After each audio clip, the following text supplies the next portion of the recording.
喂，Hello，大家好啊！咁今日就想講下呢個金州勇士喺2026至2027賽季嘅一啲方向啦。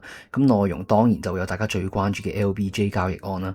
咁呢一隊喺上個 decade 打入過6次 finals，拎過4次冠軍嘅王朝球隊，喺夏季究竟會有啲乜嘢發展呢？我哋而家一齊嚟睇下。咁首先講下啲背景先啦。咁相信唔使睇開波嘅人都知啦，近年嚟勇士嘅戰績咧就真係不如理想嘅，經常喺呢個附加賽度徘徊。近4年嚟走得最遠嘅都只係打入第二輪，一次呢就係呢個2023年喺季後賽第二輪以場數4-2輸俾當時由 LBJ 同埋 AD 領軍嘅湖人。咁而另一次就係2025年喺呢個第二輪以場數4-1輸俾由 Anthony Edwards 帶領嘅木狼啦。咁剩低嘅2年都係倒喺附加賽嘅。咁雖然戰績就相當普通啦，但係呢一隊喺上個 decade 已經儲落咗好大 fan base 嘅球隊呢，依然係受到好多人嘅關注。咁啊，截至到錄呢一條片嘅呢一日呢，勇士都係未有一啲好大嘅動作嘅，都只係續咗一啲上個賽季嘅原班人馬啦。咁首先就係有 Kristaps Porzingis 以2年4,000萬續約，Al Horford 2年1,400萬，De'Anthony Melton 2年1,100萬，同埋喺我寫稿今日就呢個 Charles Bassey 係以1年200萬回歸勇士嘅。同埋就係佢哋喺呢個今年嘅選秀度用咗呢個11號籤揀中嘅呢個 Yaxel Lendeborg。咁當然以上呢幾單簽約咧都唔算係一啲好震撼啊，一啲好驚為天人嘅操作啦。咁我認為只係一啲不過不失，但係可以預想到嘅操作嚟嘅。咁頭先講到嘅4位球員我都略略講下啦。首先就係呢個 Kristaps Porzingis 嘅合約啦。咁有啲人就覺得佢2年4,000萬其實有啲太貴。咁但係其實喺呢份合約入面有好多細節嘅。首先就係喺呢份合約嘅第2年呢，係只有300萬係有保障嘅。而 Porzingis 喺呢一刻係一個可以即刻被交易球員嚟嘅。咁所以即使呢份合約成4,000萬2年，但係其實呢份合約嘅彈性係非常之高。我個人就認為勇士呢份合約係簽得唔錯嘅。而喺 Draymond 跳出咗球員選項降薪嘅情況下，勇士係可以用到全額中產，其實咁就已經好足夠。所以我自己會俾呢個 Porzingis 嘅呢份簽約去到 B 加嘅評價嘅。咁始終如果佢可以落場嘅話，其實佢都係一個非常之適合勇士嘅球員啦。雖然防守可能差少少，但係其實可以拉到 spacing 一個7尺2嘅中鋒，對勇士嚟講係非常之難得同埋好用嘅。咁跟住落嚟就係呢個 De'Anthony Melton 嘅合約啦，咁就2年1,100萬。我自己就個人認為係冇乜問題嘅。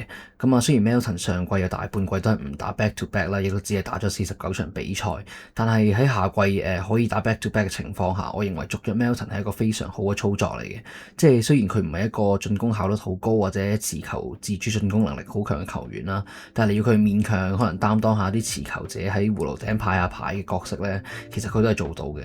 咁而且同埋佢喺防守端貢獻其實係相當之大嘅。咁所以我個人認為 Melton 呢一份合約係簽得都唔錯嘅。咁跟住要講嘅球員就 Al Horford 啦，咁2年1,400萬。咁雖然已經唔係當年全明星嘅新手啦，亦都已經40歲。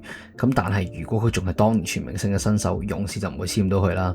同埋喺舊年對陣快艇嘅呢個附加賽，其實已經證明咗佢係依然有佢嘅價值喺度嘅。咁所以我覺得喺勇士呢個薪資空間咁爆炸嘅情況之下，仲可以續到呢個 Al Horford 翻嚟，其實係都算係一個唔錯嘅操作嚟嘅。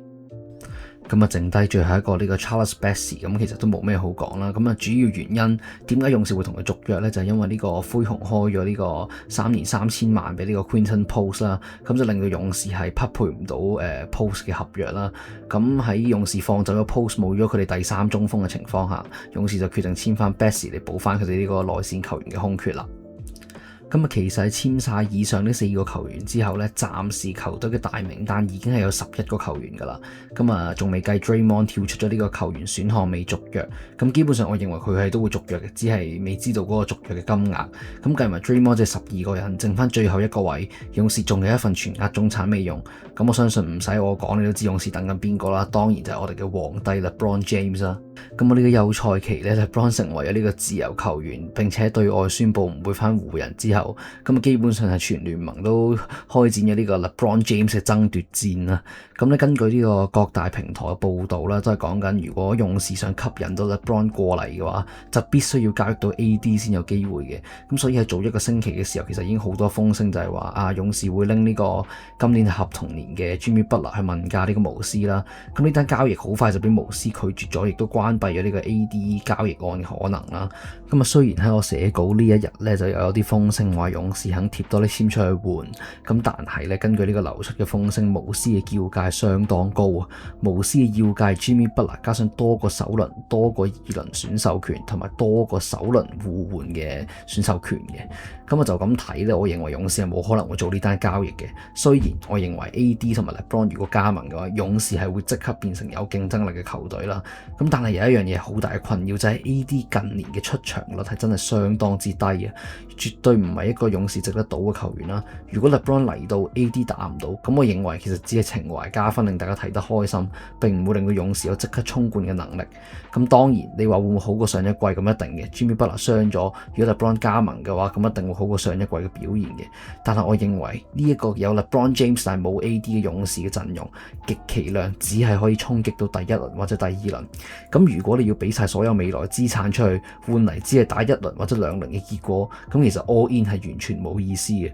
而且如果喺 Curry 21年打出生涯最好表現嘅時候，勇士都唔夠膽 all in 補強，而家勇士更加唔會夠膽咁做。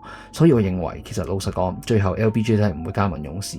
而我認為 LBJ 嘅生涯尾段一定係想衝冠，有大把球隊有競爭力過勇士，高爭冠能力過勇士。所以其實我由頭到尾都唔覺得勇士會得到 LeBron， 更多只係新聞媒體嘅炒作。亦都喺度 side track 一下啦。如果我估下 LeBron 去邊一隊嘅話，其實我個人認為去騎士嘅機會最大嘅。咁啊，首先唔好講咩騎士開咩合同啊，俾 LeBron 嗰啲啦，淨係從外界嘅角度睇，只有翻騎士先至唔會對佢嘅 legacy 受到影響。因為你去到其他隊嘅話，一定會有啲人話佢抱團啊，呢樣嗰樣啊，抱人大腿咁樣。咁所以我認為其實對 LeBron 嚟講，即係喺球場爭冠實力啦，同埋場外嘅一啲聲音啊因素嚟講咧，翻騎士對佢嚟講會係最好嘅選擇嘅。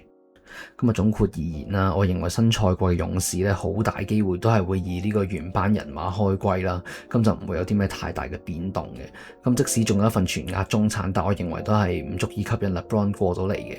咁所以就我認為勇士嚟緊可能都係小修小補，填窿窿咁樣填咁咗最後嗰幾個球員名單啦。咁就以從上一季一個差唔多嘅陣容去開季啦。咁就可能等到季尾呢個 Jimmy Butler 復出，咁啊睇下佢哋仲會有啲咩作為啦。咁如果冇乜作為嘅話，咁其實勇士都可能真係需要考慮下呢個重建嘅道路啦。因為其實始終 Curry 都已經下季成39歲，而 Jimmy Butler 亦都係合同年啦。咁其實係一個佢哋打掉重練嘅非常好嘅機會啦。咁就睇下勇士下季會有啲咩操作啦。